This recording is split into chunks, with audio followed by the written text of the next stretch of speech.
Bem, a maioria das situações que nós vimos até agora são ondas que caminham, né? Então, ou você pode congelar uma visão dela espacial, ou você pode congelar uma visão dela temporal. Agora, porque elas tinham, na verdade, nessas situações, todo o espaço possível disponível para elas. Agora nós vamos limitar o espaço. Quando a gente limita o espaço, não é qualquer onda que pode existir num espaço limitado. Principalmente porque se você limitar, se você pegar, por exemplo, as paredes dessa sala e conseguir jogar uma onda, ela vai bater, refletir, vai encontrar com a parte que vai, a parte que vem encontra com a parte que vai. Isso forma um perfil espacial. Então, é como aquela modulação que eu falei, né? Só que agora é permanente devido às condições de contorno que eu imponho. Então, nós vimos que uma onda numa corda pode se propagar. Então, nós vimos um cosseno de kx menos ômega t. Isso significa que tanto x pode variar, você pode fixar o tempo e desenhar ela no espaço, tá certo? E para cada diferente tempo ela está se movendo um pouquinho, a frente de onda está se deslocando e ela tem uma velocidade com que ela se propaga. Agora, não, nós vamos limitar. Então nós vamos pegar a corda e vamos fixar os seus extremos. Podemos fixar somente um extremo, mas vamos fixar inicialmente os dois extremos. Então a ideia agora é pegar uma corda que ela está, de alguma maneira, limitada a oscilar entre dois extremos. Tá certo? O que vai acontecer nessa corda é que eu impus já uma condição de contorno extremamente forte. Eu fixei. Os pontos que eu fixei não podem vibrar, então eles têm que ser nó. Eles têm que ser pontos de amplitude zero. Então, quando eu tento gerar uma onda, ela vai chegar aqui, ela quer levar o meio para cima, não dá, o meio responde sobre a corda, é como se ela voltasse. Então, no fim, eu acabo somando duas ondas, e você já aprendeu a fazer superposição de ondas agora, você pode somar para ver que nós encontramos algo que a amplitude não varia com a posição. A amplitude é fixa, ela vibra, porém com uma amplitude que depende da posição, mas ela não varia de posição para posição, como é o caso da onda viajante. Nesse caso, nós temos as chamadas ondas estacionárias. E as ondas estacionárias são mais fáceis de lidar do que as propagantes. Por quê? Porque elas impõem condições de contorno. Imagine que eu impus essas condições de contorno a essa corda. Aí eu falo, oscile. Bom, eu já disse para você que os pontos fixos são nós. São pontos de amplitude zero. Então não são muitas as possibilidades que nós temos para fazer essa corda vibrar impondo essas condições de contorno.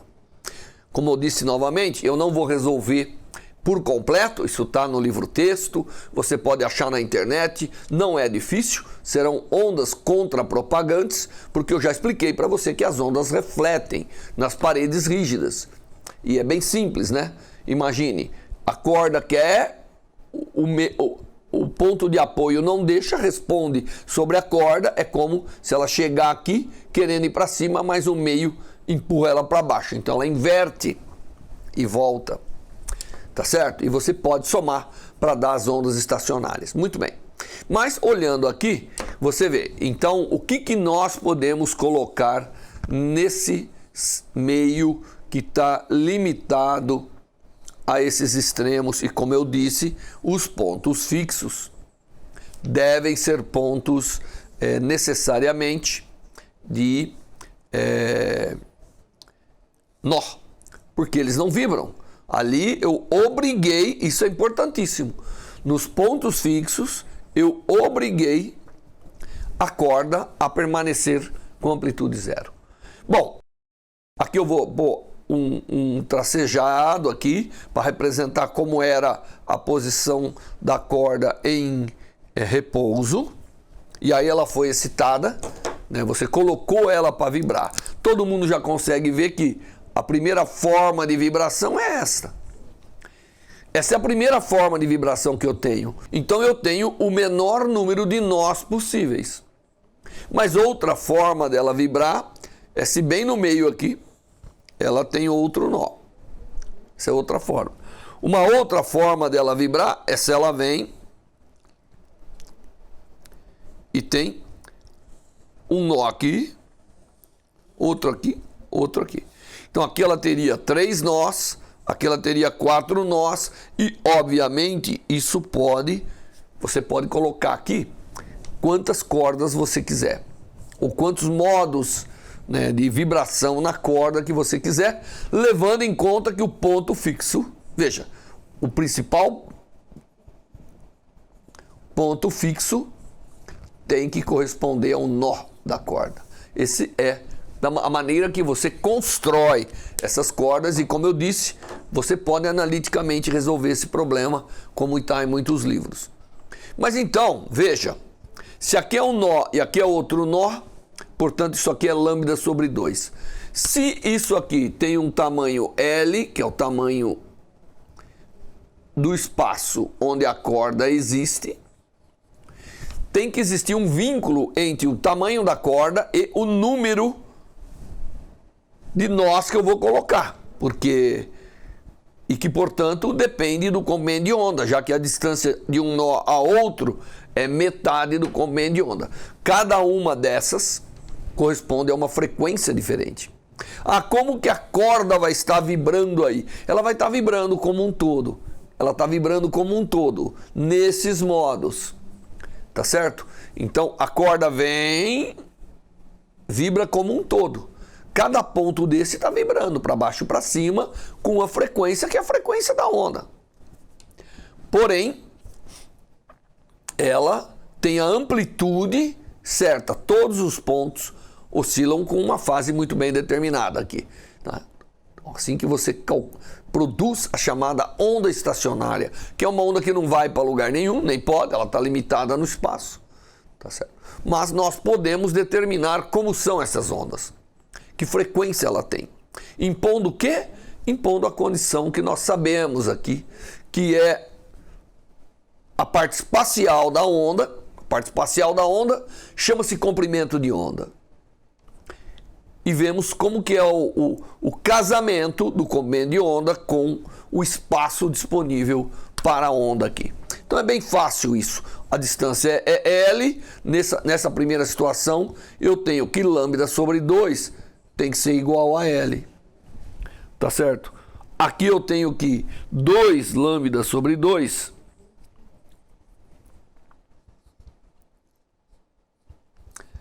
é igual a L. E aqui? Bom, aqui eu tenho que 3 lambda sobre 2 é igual a L. E assim sucessivamente. Portanto, eu tenho 1, 2, 3, um número inteiro, de vezes lambda sobre 2 tem que ser igual a L. Essa é a condição para a corda, para os modos estacionários ou para as ondas estacionárias, numa corda limitada a vibrar. Tá certo? Mas lambda, nós sabemos que a frequência da corda, que agora vai depender desse número N, vezes lambda tem que ser finito, tem que ser a velocidade de propagação da onda. Tá certo? Portanto, no lugar do lambda, nós podemos colocar V sobre a frequência da onda. Então, eu tenho que N vezes a velocidade dividido pela frequência, com o fator de 2 aqui, é igual a L. Ou, né, o que eu tenho, na verdade, é que a frequência da onda, que depende de um número inteiro, 1, N, pode ser 1, 2, 3 e assim por diante, é igual a N vezes V sobre 2L. Essas são as frequências da onda contida na corda aqui, no regime estacionário, formando as chamadas ondas estacionárias. Quem que é essa frequência? É a frequência que o todo está vibrando, tá certo? E vai aumentando. Esse aqui é o chamado modo fundamental, porque lá a corda está parada. Esse aqui seria o primeiro harmônico, esse aqui seria o segundo harmônico, e aí vai por diante.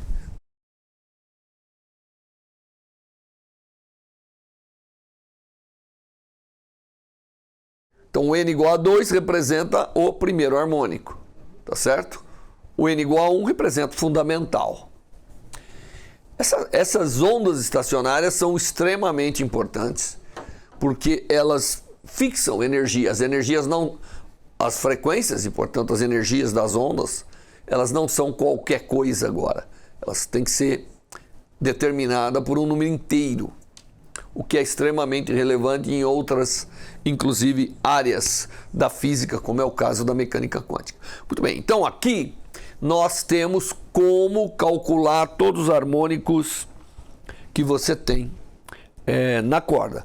Eu vou deixar como exercício você somar duas ondas, uma que vai e uma que vem, para mostrar que isso aqui é verdadeiro, mas lembre-se, você tem que impor as condições de contorno. Se você não impor as condições de contorno, você tem que somar, vai dar um seno de alguma coisa. Aí você vai falar, mas em 0 e em L tem que dar 0. Portanto, não é qualquer argumento que está na função trigonométrica que permite você ter o 0 nesses dois extremos. Daí saem as condições de contorno. Daí saem as frequências, daí entra as condições de contorno, quer dizer, e saem as frequências que determinam as ondas estacionárias na corda. A maioria dos instrumentos musicais são dessa maneira. Aonde está a força na corda e a sua massa? Está na velocidade. Nós lembramos que a velocidade é a raiz quadrada da força de tração dividido pela massa específica da mola. Tá bom? O comprimento, aí cada instrumento pode ter um comprimento diferente. Mantendo a tensão, mudando a massa específica, você consegue mudar as frequências. Então você pode ter muitos fundamentais de frequências diferentes. Então você pode ir desde um agudo, de um som agudo, até um som grave. Então você pode baixas frequências, quando a massa é muito alta, até altas frequências, quando a massa específica é muito baixa.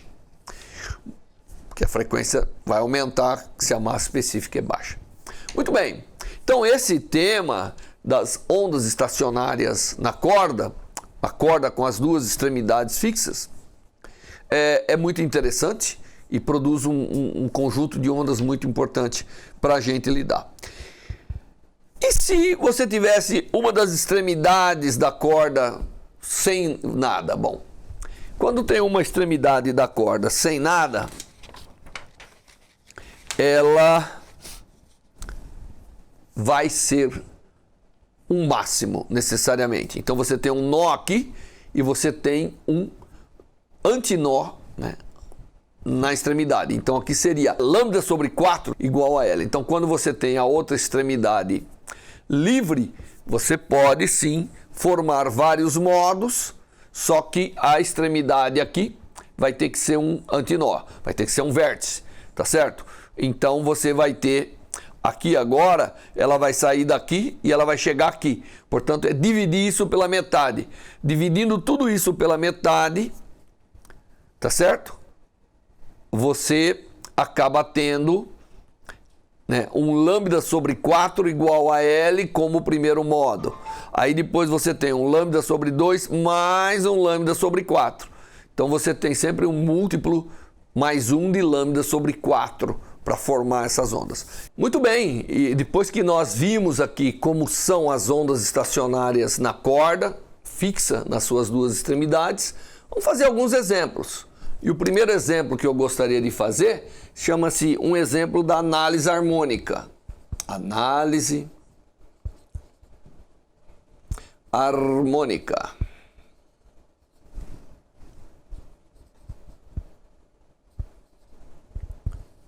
E como que é esse exemplo? Nós vamos pegar uma corda de um violão, então nós vamos imaginar que tem um violão. Ele está tensionado, então eu tenho um violão. Eu não sou muito bom no desenho do violão. mas tem um violão, tá certo? E nesse violão tem uma corda tensionada, tá certo? E nós vamos analisar aqui, né? Alguém pega essa corda, dá um toque e coleta. Existem instrumentos que permitem você coletar a frequência de vibração. Então ele coleta a frequência de vibração e determina que essa corda está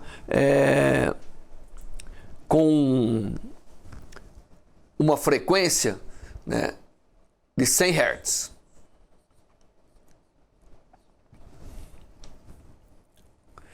Mas também ele nota que existe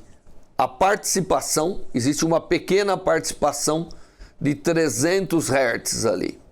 Então alguém vai lá, faz uma análise de frequência. Essa análise de frequência ela é extremamente interessante, porque você vai e pega um instrumento que determina a frequência. Então ele vem e diz que existe uma grande quantidade aqui e uma pequena quantidade aqui. E ele vê que lá isso aqui é 100 Hz e que isso aqui é 300 Hz. Então ele está fazendo uma análise harmônica do instrumento. Tá certo? Muito bem. Ele quer saber o seguinte: quais são os modos presentes aqui na corda? Quais são os modos presentes? Muito bem. Nós vimos que a frequência de oscilação de uma corda é o número inteiro vezes a velocidade dividido por 2L. Bom, a velocidade dividido por 2L depende da tensão na corda e de sua massa, algo fixo. Então, a primeira frequência que detectou, né, que é igual a 100 Hz, não vou pôr unidades aqui, né, mas nós sabemos que é Hz, é igual, então 100 é igual a um determinado N1 vezes V sobre 2L. E ele detectou que tem uma segunda componente aqui, que é 300, que deve ser igual a um N2, que eu não sei quem que é, vezes V sobre 2L. Quando você realmente pega no meio da corda e solta, que é normalmente onde você faz, todo mundo sabe que o modo que você vai fazer oscilar primeiro é o modo fundamental. Portanto, aqui deve ser N igual a 1. Você está oscilando o modo fundamental aqui. Tá certo? Se N igual a 1, significa que V sobre 2L é igual a 100. Se isso aqui é 100, N2 tem que ser 3. Portanto, se N é 3, é o segundo harmônico que você está excitando nessa corda. Tá certo? Então, isso é uma análise simples do que você pode fazer com uma corda de instrumento, fazendo uma análise aqui de bom senso, detectando as frequências, né? Aqui é a amplitude, né? Então, você pega um instrumento capaz de detectar a frequência, então você vai saber. Aí, cadê o outro modo? Não está presente. Tá certo? Porque o N igual a 3. E o N igual a 2 aqui? Não está presente nessa excitação que foi dada a essa corda de violão. Por isso que chama análise harmônica. Composição dos harmônicos de um instrumento musical de corda. Bom, esse foi um exemplo. Mas agora eu vou dar um outro exemplo, combinando um pouquinho as coisas que a gente fez. Certo? Para que a gente possa analisar, inclusive com o batimento. Esse outro exemplo que eu vou fazer aqui é um exemplo que chama-se afinando um violino. Então, afinando o violino. Como que o músico afina o violino? Bom, ele faz o seguinte. Então, vamos desenhar um violino aqui, né? Também, novamente, a minha habilidade em desenhar violino não é das melhores. Mas aqui nós temos o violino. E esse violino, ele tem, obviamente, várias cordas, das quais eu vou representar duas apenas. Tá bom? Então, como que ele afina o violino? Primeiro, ele vai lá e afina uma das cordas, né, colocando ela para oscilar numa das frequências fundamentais. Aqui no caso, vamos pegar que essa corda de cima é a corda mais fina e essa daqui é a corda mais grossa. Então ele vai e faz o seguinte, ele pega a chamada frequência Lá. A frequência Lá, ela tem uma frequência de 440 Hz. Então ele pega um diapasão, ele pega um outro instrumento e alinha uma das cordas. Muito bem. Aí ele dá um toque nessa corda, que supostamente ele sabe qual é a frequência, e dá um toque na outra corda. E o que ele observa é um batimento. Tá certo? Ele observa um batimento. Então, esse violinista em específico, ele pegou a corda Lá e ele vai pegar a corda na frequência da nota Mi, que a frequência da nota Mi seria 660 Hz. Então ele quer chegar nos 660 Hz. Tá bom? Mas se ele excita a corda com a frequência Lá e depois excita a corda com a frequência Mi, ele observa um batimento e ele tem que ir ajustando a tensão e tudo isso até o batimento desaparecer. É incrível, né? Muito bem, mas aqui você vê, né? O batimento, para ser sensível, tem que ser alguns hertz, como eu falei para vocês, não é? Então, como que ele consegue observar um batimento em frequências tão diferentes? Muito bem, então essa é a primeira pergunta. Como que ele vai observar o batimento? Porque ele observou um batimento, ele estava alinhando o seu violino e ele observou um batimento de 3 Hz. E a pergunta, claro, é quanto que o Mi está defasado do que deveria ser? Primeira pergunta que a gente deve ver é por que ele está observando um batimento de 3 Hz? Tá certo? Já que o fundamental do Lá é 440 Hz e o fundamental do Mi é 660 Hz. Muito diferente, né? O batimento aqui não seria nem batimento, seria uma coisa compatível com essas frequências. Não é verdade? Seria muito alto para você ver que é o batimento dessas cordas. Aqui vem um detalhe de quem alinha os instrumentos. Ele sabe que existem os harmônicos e que, portanto, o batimento não está sendo entre os estados fundamentais. Então, o batimento ele deve ocorrer se tiver harmônicos que são bem próximos, se tiver harmônicos que coincidem. Muito bem, nós vimos que os harmônicos são dados por essa relação na corda. Um número inteiro, a frequência é um número inteiro, vezes a velocidade dividido por 2Ls. Foi isso que nós vimos. E nós vimos também que se você tiver em algum lugar das cordas que haja coincidência dos harmônicos, significa para a corda 1, N1 vezes V sobre 2L tem que ser um N2 V' sobre 2Ls da outra corda. Claro que a corda é V', por quê? Porque a massa é diferente. Quando você olha um violino, cada corda tem aquela trama, né, que enrola para dar uma massa específica diferente. Muito bem, se isso aqui fosse 1, então eu estaria no fundamental. Isso aqui então vai ser o Lá, isso aqui vai ser o Mi. Tá certo? Isso aqui para o Lá é o fundamental, que vale 440. Isso aqui por essa parte aqui só, então essa parte aqui, V' sobre 2L, para o Mi também é fundamental e vale os 660. A pergunta é, N1 sobre N2, N1 sobre N2 é igual a 660 dividido por 440.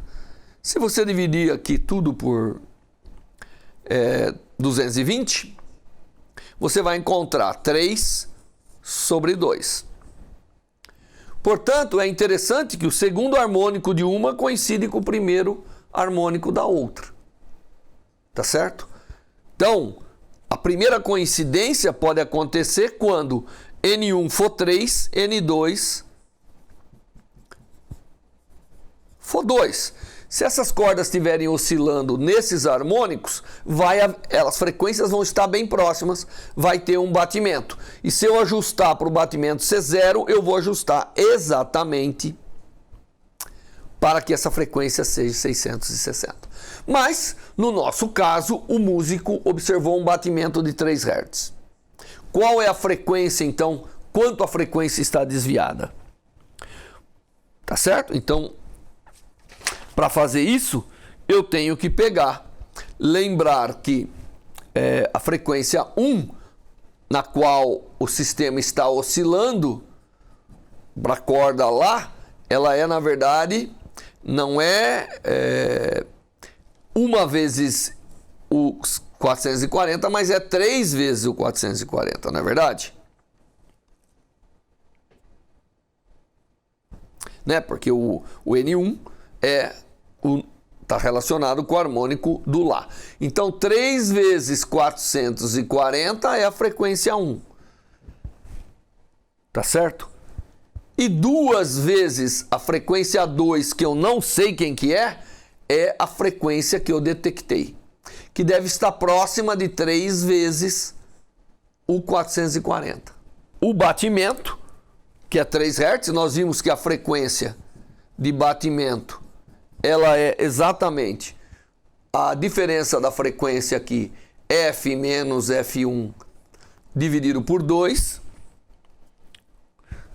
tá certo? Portanto, 3 é igual a F, que eu não sei, menos 3 vezes esse número dá 3 vezes 4 daria 1.200 mais 120, que dá 1.320. Dividido por 2. Ou seja, F na verdade, passando para cá, vai dar 6. Portanto, F é igual, aqui já começando a solução do problema, F é igual a 1.320 mais 6. Portanto, é 1.326. Tá certo? Então, eu determinei qual é a frequência. Mas essa frequência, ela é, na verdade, o dobro de F2. Portanto, o F2 está oscilando, na verdade, nisso aqui dividido por 2, que é 663. Essa é a frequência. Portanto, ela difere de 3 Hz da frequência que ela tem que ir. Agora, você tem que perceber que ajustando para a frequência de batimento ser 0, ele faz com que isso aqui case, ele faz com que 3 vezes 440 seja igual a 2 vezes o 660, e então ele consegue alinhar perfeitamente, afinar perfeitamente a corda do violino. Tá certo? Bom, isso foi mais um exemplo dessas cordas